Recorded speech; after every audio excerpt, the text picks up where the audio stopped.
Okay everybody, so in today's video, I found out a new way how to make cheap iron ore loads, and it's super simple, and I can't wait to show it to you guys, because it's super fun to build, and you guys are just going to love it to put on your model railroads and whatnot. So, let's get started. Okay, so the first thing you're going to want to start off doing is asking your parents, or maybe going out, if you guys already, say you have a Dollar General near you. This is where I got my stuff, because I like to get a lot of my train stuff at Dollar General, for modeling and stuff.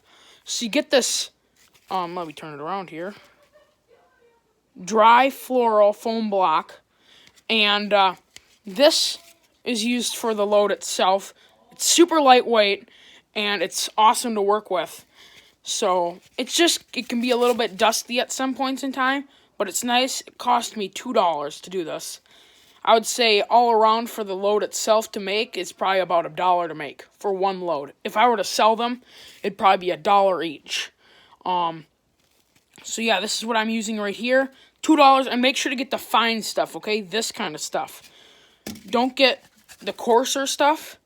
This stuff, too messy, and I just never even got to using it, so don't buy it. But back to this. So I use this, and I take this, and obviously I cut it into pieces to fit into my train cars, say like my taconite cars, or my iron ore cars, like this car. Okay, so the next thing you're going to want to end up doing is cutting them in sizes about like this. So what I did is I cut them in sizes about enough to fit in a car, like so. Obviously, as you can see on a taconite car, it fits in pretty good. But for the ore car, you're going to want it to stick out a little bit, like this. That way it gives you some room to work with, in case if you make a mistake or whatnot.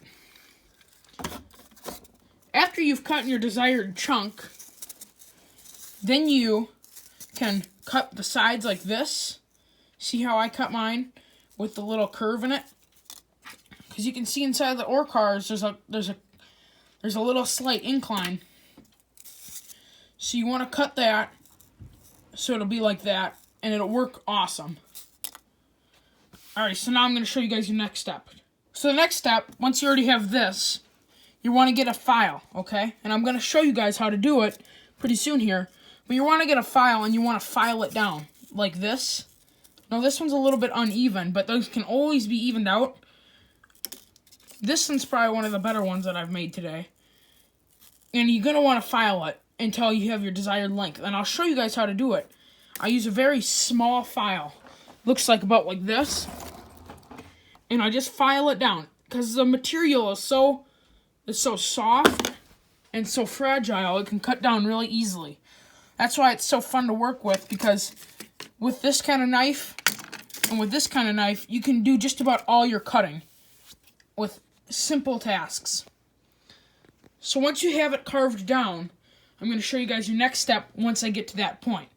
But first, I'm going to show you guys how to carve it down. So I'll be right back. I'm going to get something to hold my camera, and then I'm going to show you guys how to carve it down.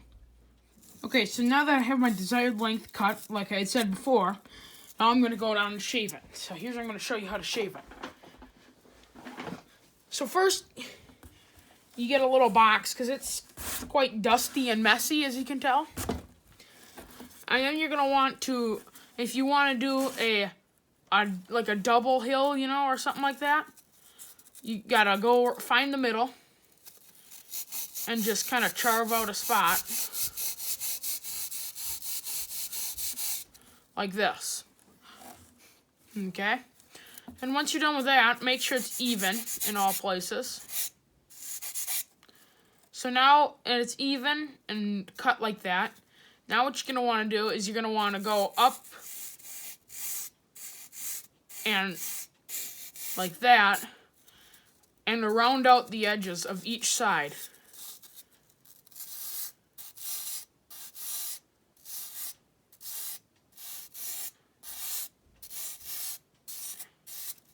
You're going to want to make sure that it's even, as if it's not even, it'll look something different like this, and it won't look quite as right like a realistic load.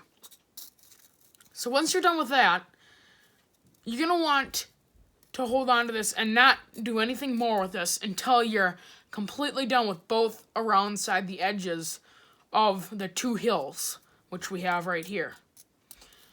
So now, next what we're going to do is we're going to take it and we're going to give it about that much of an angle, and we're going to just go like this.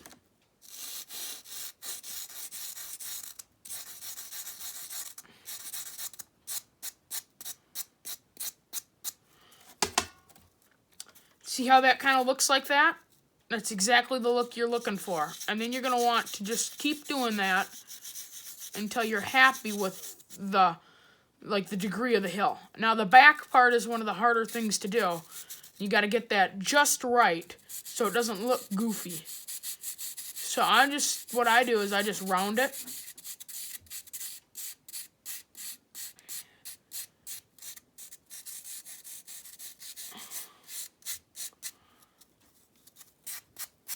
But you're going to want to make sure, you see how it's kind of uneven like that? That's just because I cut it differently. So you're going to want to level that out.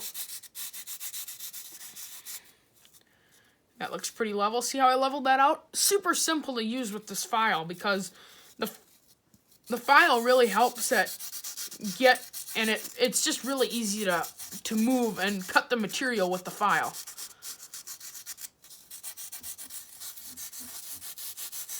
And then what you're going to want to do, once you're done with that side, then you're going to want to make that degree a little bit different, you know, and you see how I did that right there? Fairly simple how to do it. And then you're going to want to shave down the top a little bit and give it a little bit of curvature. That gives it that look like it's the top of a hill, right? You know what I'm saying?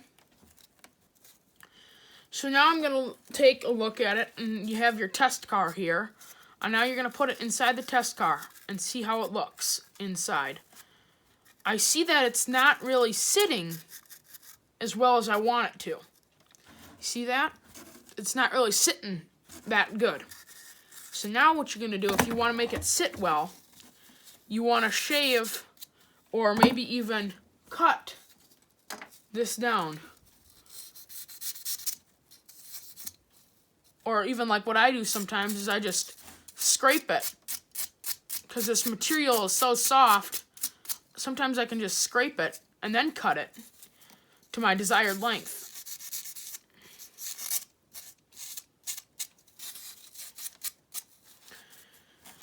So I'm going to do that to this other side here because I see that this side isn't sitting quite well. And I'm actually going to take a big chunk out of this. And I'm going to see what it looks like now. It sits a little low. So once it's like that, if you don't like it, the outcome, don't go any further. But we see what I'm going to try to do is I'm going to try to save this load because right now I'm trying to make quantity. So I'm going to take my file again, and I'm going to file this down.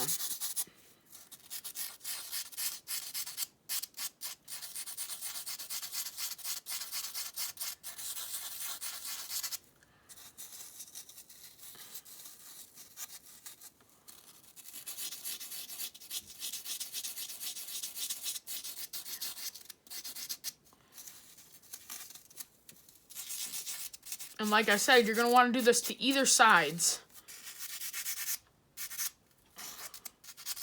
to really make the look good.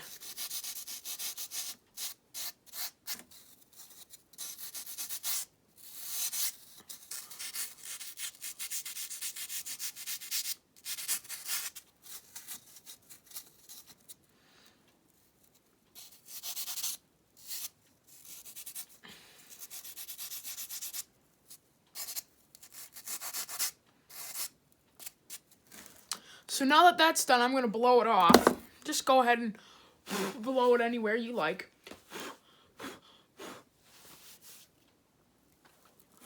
So there you go. That's one mound done. And I can kind of see right now, just by eyeballing it, that this side is bigger than this side. So now what I'm going to do, to even that out, I'm just going to file it a bit in the middle. Make sure you don't get the middle too big, though. You don't want it to be too big that it doesn't look quite right. But you're going to want to give it that. That's a perfect load right there. So that's the steps for carving it and carving it down. And I'm going to do one more for you guys so you guys can really get the feel of what I'm looking for here. I'm going to do this one. This one's going to be more tricky because it's the end of a block, so it's a smaller load. And those ones are always a little bit harder to do. But once you master them completely, they'll look good. So now what I'm going to do, the first thing I always do is I'm going to cut it right down the middle. Now, once I'm done with that, then I'm going to want to do this each side, so I round it out.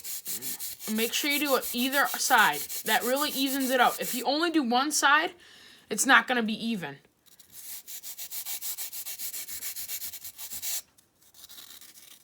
So now I'm going to foam the sides again, like I always do.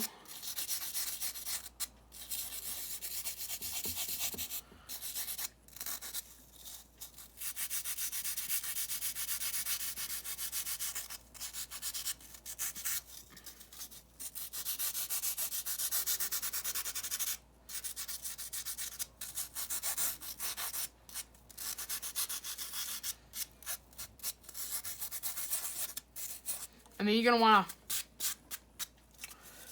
see that and give it that angle again.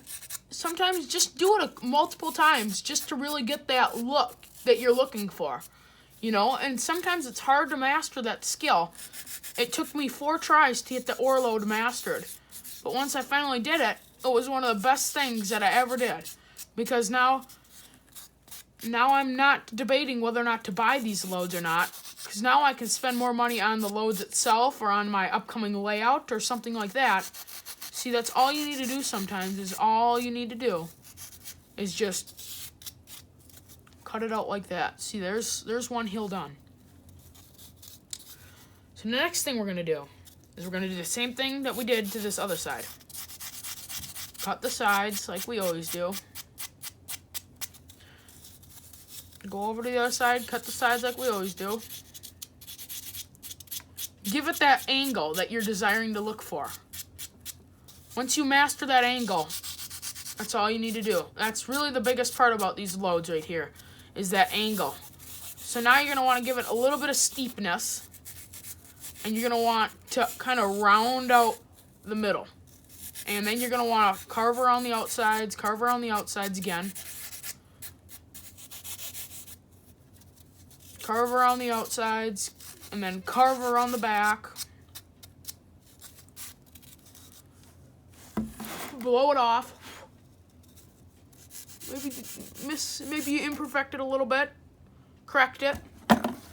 Place it in the car to make sure it's your desired length. There you go. You have an oar car load. And then if you desire to make it a little bit, say you want it to be higher up. Like this one, I'll probably make it to be a little bit higher up. All you would really need to do is just not cut the sides as deep. Like this. See, I just cut them like this. And maybe I cut them a little bit too deep. Maybe just come by and just cut the side up a little bit.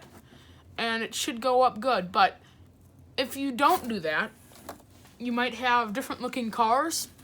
If you don't have different looking cars, different looking loads, your people that are going to be looking at your model are going to question you. But I think for the most part, this is a load right here, and this is step 2 or 3 done now. But we're going to get on to the next step, and that's going to be one of the most important steps. So I'll be right back with you, and let me get my supplies. Okay, so the next step is a good step.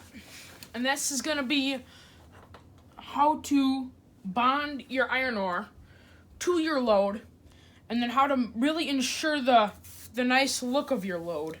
Because I figured that if you make some of these loads, and, you know, some of them, they have more ballast on than on the other, and it's really hard to get the ballast to stick onto the load. And I figured that out. I mean, it's super hard to. And then when you dump so much of your iron ore onto one load, you're going to have to get more iron ore. I mean, some more iron ore ballast.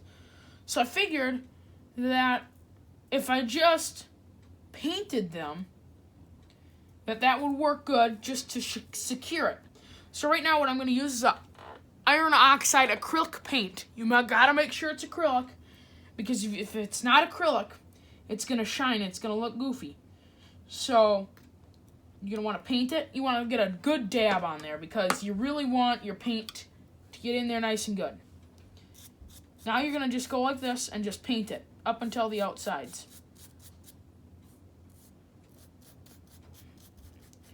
There's not really anything special to how I paint them. Just paint them like you would normally paint the rest of your models.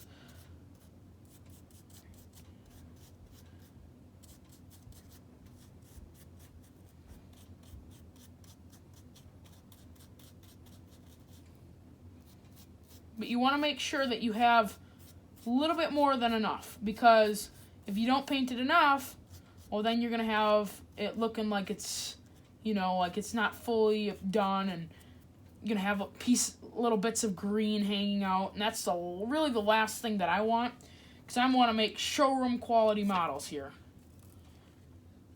Even though my models are not showroom quality, I want to try to get it as nice as I can get it. Maybe just put a little bit of dab left on there. There's really not that much left to it.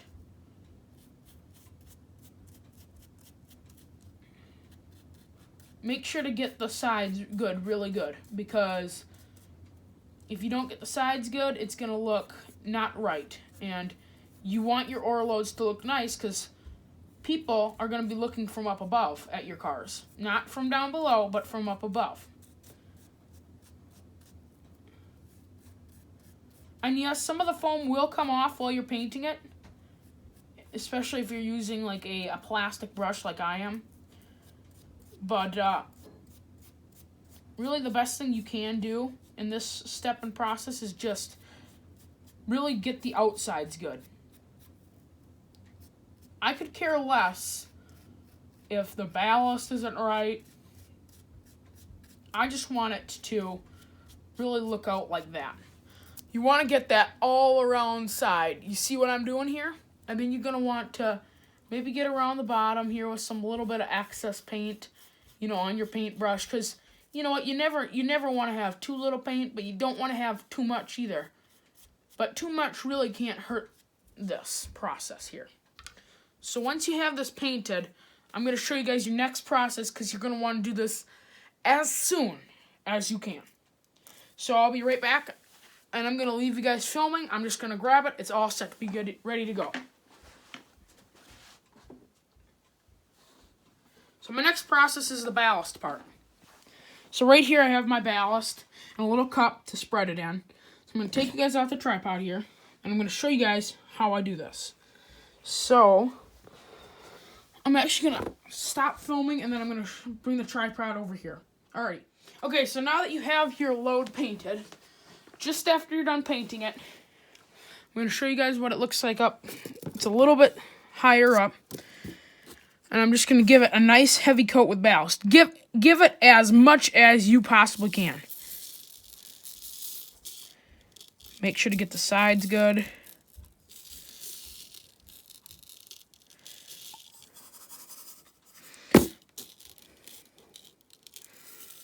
And you're going to want to dump it off.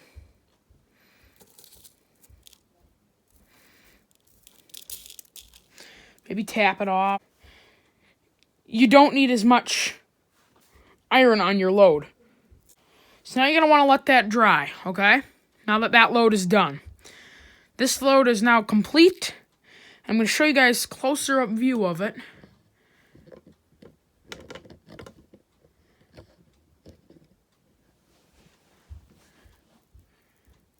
There is your load.